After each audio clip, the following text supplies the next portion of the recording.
नमस्कार, सीमाज किचनमध्ये आपल्या सर्वांचं स्वागत आहे। आज मी उपवासाच्या आंबोळ्या करणार आहे। आता ह्याला तुम्ही उपवासाच्या आंबोळ्या म्हणू शकता, उपवासाचा उत्तपा म्हणू शकता किंवा डोसा सुद्धा म्हणू शकता।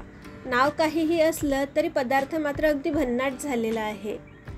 आपण पाहू शकतो ह्या किती छान जाळीदार झालेल्या आहेत, मस्त जाळी आलेली आहे। बरं, ह्या आंबोळ्या करताना यात मी कोणत्याही प्रकारचा सोडा, बेकिंग पावडर किंवा इनो हे वापरलेलं नाही, तरी सुद्धा ह्या मस्त जाळीदार झालेल्या आहेत आणि मऊसूत झालेल्या आहेत।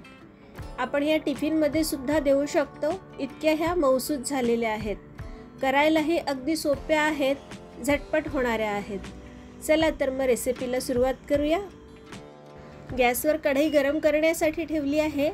यात पाव कप साबुदाणा घेतला आहे।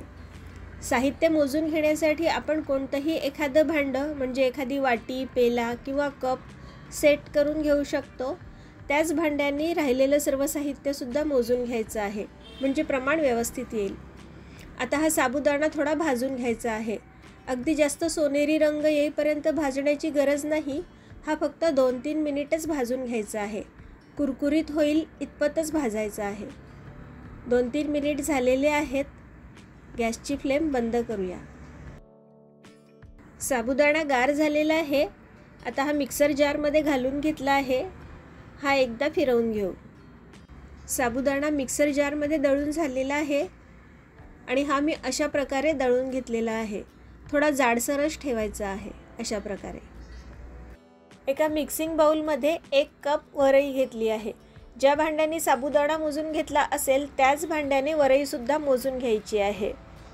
याला बऱ्याच ठिकाणी वरई, उपवासाचा तांदूळ किंवा भगर असंही म्हणतात।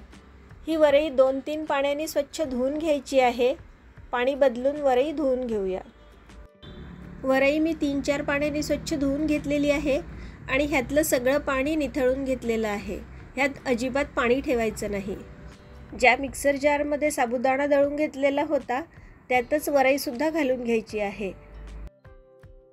यातच 1 छोटा आल्याचा तुकडा आणि अर्धा कप दही घ्यायचं आहे। दही आंबट असेल तर उत्तम। ज्या भांड्याने बाकीचं साहित्य मोजून घेतलं आहे त्याच भांड्याने दही मोजून घ्यायचं आहे। हे मिश्रण मी चांगलं वाटून घेतलेलं आहे।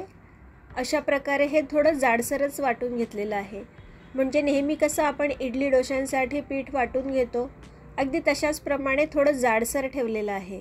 अगदी फाईन पेस्ट केलेली नाही अशा प्रकारे। ह्यात फक्त दही घालूनच हे मिश्रण वाटून घेतलेलं आहे आणि आता ह्यात मी फक्त 2 चमचे पाणी घातलेलं आहे। ह्यात अजिबात जास्त पाण्याचा वापर करायचा नाही। आता हे चांगलं मिक्स करून घेऊया आणि 2 ते 3 मिनिट मिश्रण चांगलं फेटून घ्यायचं आहे। हे फेटून घेतल्यामुळे काय होतं ना की मिश्रण चांगलं हलकं होतं आणि अगदी फ्लफी होतं। याची कन्सिस्टन्सी तुम्ही बघू शकता। अशा प्रकारे हे थोडं जाडसर आहे। 2-3 मिनिट हे बॅटर चांगलं फेटून घेतलं आहे। आता अर्धा तास हे मुरण्यासाठी ठेवायचं आहे। हे झाकून ठेवूया। तोपर्यंत चटणी करून घेऊया। त्यासाठी मिक्सर जारमध्ये मी पाव कप सुकं खोबरं घेतलं आहे। ह्याच्याऐवजी ओलं नारळसुद्धा वापरू शकता। पाव कप शेंगदाण्याचा कूट घेतला आहे। शेंगदाणे भाजून त्याचे सालं काढून मी कूट करून घेतलेला आहे। 4-5 हिरव्या मिरच्या आणि थोडी कोथिंबीर घेतली आहे। कोथिंबीर तुम्ही उपवासासाठी खात नसाल तर स्किप करू शकता। पाव कप दही, दह्यामुळे चटणीला खूप छान चव येते। अर्धा चमचा जिरे, चवीपुरतं मीठ, अर्धा चमचा मीठ आणि 1 छोटा आल्याचा तुकडा घेतला आहे। आता ही चटणी मिक्सरवर वाटून घेऊया। थोडं पाणी घालून मी ही चटणी मिक्सरवर वाटून घेतलेली आहे। यावर फोडणी करून घेण्यासाठी एका छोट्या कढईत मी 1 चमचा शेंगदाणा तेल चांगलं कडकडीत गरम करून घेतलं आहे। त्यात 1 चमचा जिरे घालून घेतले आहेत। जिरे छान तडतडले की ही खमंग फोडणी चटणीवर घालून घ्यायची आहे। मस्त खमंग अशी चटणी तयार आहे। आंबोळ्यांचं पीठ मुरण्यासाठी ठेवलेलं होतं, त्यालासुद्धा अर्धा तास झालेला आहे आणि पीठ छान मुरलेलं आहे। ह्यातलं वरई आणि साबुदाणा मस्त मुरलेले आहेत। आपण हे पीठ जे फेटून घेतलेलं होतं त्यामुळे हे मस्त हलकं झालेलं आहे, फ्लफी झालेलं आहे। यातच चवीप्रमाणे मीठ, 1 चमचा मीठ पाव चमचा साखर, यामुळे आंबोळ्यांचा रंग मस्त सोनेरी येणार आहे. 1 चमचा जिरे आणि 2 हिरव्या मिरच्या मी अशा प्रकारे बारीक कट करून घेतलेल्या आहे, त्या टाकून घेतल्या.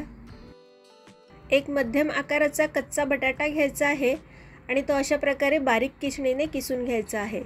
बटाटा बारीक किसणीनेच किसून घ्यायचा आहे, म्हणजे हा पिठात छान एकजीव होतो. आता हे सगळं मिक्स करून घेऊया. जसं जसं आपण हे पीठ एकत्र करत जातो तसतसं हे थोडं पातळ होत जाईल. आपण ह्यात जो बटाट्याचा किस घातलेला आहे त्यात पाण्याचं प्रमाण आहे, त्यामुळे बटाट्याचा किस जसा जसा मिक्स होत जाईल तसं तसं हे मिश्रण पातळ होत जाईल. 2-3 मिनिट हे मिश्रण पुन्हा एकदा छान फेटून घ्यायचं आहे. हे मिश्रण आपण जेवढं जास्त फेटून घेऊ तेवढं मस्त हलकं आणि फ्लफी तयार होईल. आंबोळेसुद्धा मस्त जाळीदार होतील. त्यामुळे हे फेटून घेण्याची जी स्टेप आहे ती अजिबात स्किप करायची नाही. 2-3 मिनिट झालेले आहेत. मिश्रण छान फेटून झालेलं आहे आणि याची कन्सिस्टन्सी अशा प्रकारे आलेली आहे. अगदी जास्त पातळसुद्धा नाही किंवा जास्त घट्टसुद्धा नाही. गॅसवर मी नॉनस्टिकचा तवा गरम करण्यासाठी ठेवला आहे आणि याला थोडं साजूक तूप लावून घेतलं आहे. यावर पाण्याचा एक हपका मारून घ्यायचा आहे आणि रुमालाने पुसून घ्यायचं आहे. आता आंबोळ्याचं पीठ पुन्हा एकदा मिक्स करून घ्यायचं आहे आणि नंतर आंबोळ्या घालून घ्यायच्या आहेत अशा प्रकारे. आता या मी अशा थोड्या जाडसरच करून घेणार आहे. अशा प्रकारे तुम्ही तुम्हाला हव्या तशा जाड बारीक करून घेऊ शकता. यावर झाकण ठेवून एक वाफ काढून घेऊया. आवडीप्रमाणे तुम्ही याच पिठाचे पातळ डोसेसुद्धा तयार करून घेऊ शकता. 2 मिनिट झालेले आहेत. आंबोळी शिजून तयार आहे. ह्याला किती छान जाळी पडलेली आहे, मस्तच. आता ही आंबोळी तुम्ही अशीच काढून घेऊ शकता किंवा हवं असेल तर ही दोन्ही बाजूंनी थोडी भाजून घेऊ शकता. आपली आंबोळी आता तयार आहे. ही काढून घेऊया. अशाच पद्धतीने राहिलेल्या सर्व आंबोळ्यासुद्धा तयार करून घेऊ. या आंबोळ्या अगदी झटपट तयार होतात. बनवायला अजिबात वेळ लागत नाही. आपण जे पीठ घेतलेलं होतं, आपण जे प्रमाण घेतलेलं होतं त्या प्रमाणात ह्या 7-8 आंबोळ्या तयार होतात. मस्त मऊ लुसलुशीत आणि जाळीदार आंबोळ्या आणि खमंग चटणी खाण्यासाठी तयार आहे. तुम्हीसुद्धा एकदा ह्या आंबोळ्या नक्की करून बघा. घरात ज्यांचा उपास नाही ते सुद्धा अगदी आवडीने खातील.